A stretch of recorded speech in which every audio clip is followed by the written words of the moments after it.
Ассалаумағалейкум достар, сіздермен бірге қазақ тіліндегі спорт жайлы YouTube арна ERA-X. Видеоны көрместен бұрын видеоға лайк басып арнаға тіркеліп қойыңыздар. Ал біз бастаймыз. Канелоға Ковалевті жеңгеннен кейін Головкинмен жаңа салмақта жұдырықтасу ұсынылды.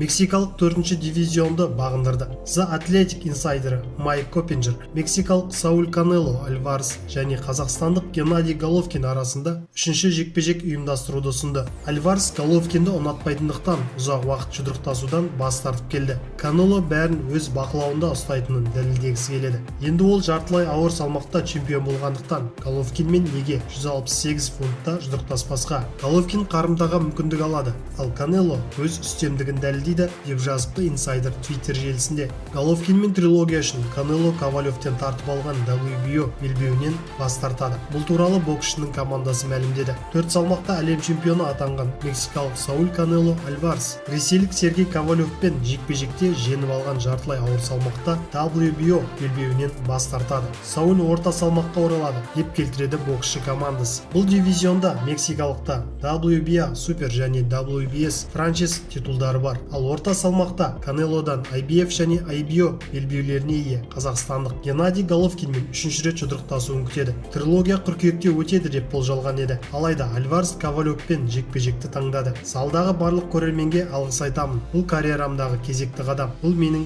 хикаям. Ждауларыңызды сұраймыз. Канело тарихта өз атын жазып жатыр. Жекпе-жекке кірісіп кету үшін маған 5 немесе 6 раунд қажет болатынын білгенмін. Ковалевке құрметім зор, ұлы боксшы. Бірақ кеш басталған кездесудің жоспарын орындадық. Жетістікке жеттік. Орта салмаққа оралуды жоспарлап отырмын. Бірақ әзірге демаламын. Әрі қарай қандай мүмкіндік болатынын қарай жатармыз. Ірі жекпе-жектерді қалаймын. Мексикаға талай жеңіс сыйлағым келеді деп мәлімдеді Канело. Сонымен қатар Альварес қазақстандық Геннадий Головкинмен 3-ші жекпе-жек өткізу туралы сұраққа жауап берді. Осыған дейін айтқанымдай, бұл маған сын емес. Онымен 24 раунд жұдырықтастым. Жеңдім. Осымен бітті. Алайда жақсы бизнес ұсынысы болса, неге шықпасқа, деді ол. Және Мейірім Нұрсұлтанов әлемдік рейтингте жоғары көтерілді. Қазақстандық кәсіпқой боксшы Мейірім Нұрсұлтанов Канело Ковалев жекпе-жегінің андеркардында жеңіске жеткен соң әлемдік рейтингте көтерілді. Кәсіпқой бокста әлі жеңіліс дәмін татпаған отандасымыз 2 қараша күні Лас-Вегастағы ресейлік Сергей Ковалев пен мексикалық Сауль Альварес жекпе-жегінің андеркардында мексикалық боксшы Кристиан Оливеспен